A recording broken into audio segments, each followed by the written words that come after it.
ഇത് Manjappura mass Motors എന്നായിരുന്നു. നമ്മൾ ഹീറോ ഹോണ്ട പ്ലഷർ വണ്ടി നമ്മൾ സ്റ്റാർട്ടിങ് കംപ്ലൈൻ്റ് ആയിട്ട് പോയിട്ട് എടുത്താണ്. സ്റ്റാർട്ടിങ് കംപ്ലൈൻറ്റ് കാണിച്ച് സെൽഫിൻ്റെ കംപ്ലൈൻ്റ് ആയിരുന്നു. നമ്മൾ കിക്കർ അടിച്ചിട്ട് വണ്ടി എടുത്തിട്ട് വന്നായിരുന്നു. അപ്പോൾ സെൽഫിൻ്റെ കംപ്ലൈൻ്റ് ആയിട്ടാണ് നമ്മൾ എടുത്തിട്ട് വന്നത്. സെൽഫിൻ്റെ കംപ്ലൈൻറ്റ് കാണിച്ചത് അതിൻ്റെ ബാറ്ററിയുടെ കംപ്ലൈൻ്റ് ആണ്. ബാറ്ററി അതിൽ ഇരിക്കുന്ന ബാറ്ററി ആമറോണിൻ്റെ ബാറ്ററിയാണ്. 2020 മോഡൽ ബാറ്ററിയാണ് അതിലിരിക്കുന്നത്. ആമറോണിൻ്റെ 2020 മോഡൽ ബാറ്ററി. നമ്മൾ ബാറ്ററി ചെക്ക് ചെയ്ത് നോക്കുമ്പോൾ ബാറ്ററി കംപ്ലൈൻ്റ് ആയിട്ട് കാണിക്കുന്നത്. ബാറ്ററിയുടെ കംപ്ലൈൻറ്റ് കാരണം കൊണ്ടാണ് അത് സെൽഫ് എടുക്കാത്തത്. അതിൻ്റെ വോൾട്ടൊക്കെ ചെക്ക് ചെയ്ത് നോക്കുമ്പോൾ 12.65. ടെസ്റ്റിലേക്ക് നോക്കുമ്പോൾ കംപ്ലൈൻ്റ് ആയിട്ടാണ് കാണിക്കുന്നത്. ബാറ്ററിയുടെ കംപ്ലൈൻറ്റ് കാരണം കൊണ്ടാണ് ആ സെൽഫ് അടിക്കാത്തത്. ഏകദേശം ഒരു 5 വർഷത്തോളം ആയിട്ടുണ്ട് ബാറ്ററി.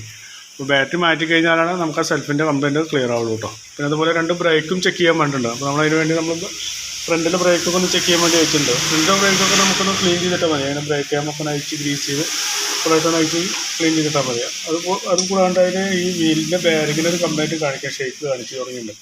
അപ്പോൾ കയ്യോടെ നമുക്ക് അതിൻ്റെ വീലിൻ്റെ ബാരിങ് മാറ്റാം. അതുപോലെ ഈ ഷോക്കപ്പിൻ്റെ ബുഷുണ്ടോ അത് കാണിച്ച് കുറച്ച് കൂടുതലായി തുടങ്ങിയിട്ടുണ്ട്. അപ്പോൾ ഈ 2 ഷോക്കപ്പിൻ്റെ ബുഷും മാറ്റിയിട്ടൊന്ന് ക്ലിയർ ചെയ്യുക. അതുപോലെ നമ്മൾ അതിൻ്റെ ബാക്കിലെ ബ്രേക്കും ഒന്ന് അയച്ച് ക്ലീൻ ചെയ്യാൻ വേണ്ടി അയച്ചിട്ടുണ്ട്. ബാക്കിലെ ബ്രേക്സ് കിടക്കുന്നതൊക്കെ പുതിയതാണ്, വേറെ കുഴപ്പമൊന്നുമില്ല. അയച്ച് ക്ലീൻ ചെയ്താൽ മതി. നിലവിൽ വേറെ കുഴപ്പമൊന്നുമില്ല. അപ്പോൾ ഞാനിപ്പോൾ നിലവിൽ വരുന്ന വർക്കിൻ്റെ ഒരു എസ്റ്റിമേറ്റ് പറയാം. അതിൻ്റെ ബാറ്ററി, അതിൻ്റെ ഫ്രണ്ട് വീൽ ബാരിങ്, അതുപോലെ ഗ്രീൻ ബുഷ് അപ്പോൾ മാറ്റി വരുമ്പോൾ ഒരു എസ്റ്റിമേറ്റ് പറയാം. നോക്കിയിട്ടൊന്ന് റിപ്ലൈ ചെയ്താൽ മതി. ഓക്കെ.